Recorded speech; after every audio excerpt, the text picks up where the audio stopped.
Alright guys, you want to know the actual macros of the cocoa powder you're eating? And yes, I know my tongue's really green, I just had Kool-Aid sugar-free. Anyways, the actual macros, guys. We're talking about good old cocoa powder. Now for most cocoa powders, they're going to be 11% fat or 10 to 12% fat, so take that middle number, 11%. And they're going to have, for 100 grams, 228 calories, 19 grams of protein, 58 carbs, 33 fiber, so take that away from the total carbs to get the net carbs. You got 11 grams of fat, obviously 11% of 100 is 11 grams, 6.5 saturated fat, so a bit high on the saturated fat.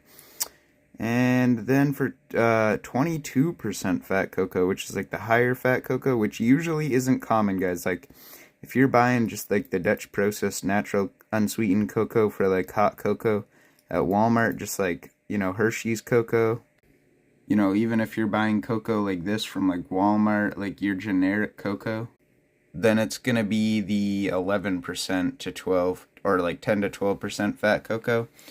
If you go to Bulk Barn or something, though, you can find the higher fat cocos, and I don't know, on other stores you can find higher fat cocos, and they're basically going to have a lot less carbs and still a relatively high amount of fiber, but less fiber, a little bit less protein, but basically the same amount, but a lot more fat and more saturated fat too. But as you can see, the calorie difference isn't massive like you'd expect, since the fat has literally doubled, that the calories would go up higher, but it's because it has reduced protein by 2 grams and reduced carbs, so the calorie difference isn't as big as you would think, because 100 or 11 grams, sorry, of fat has roughly 99 calories, basically 100 calories, but there's not quite a 100 calorie difference between the two.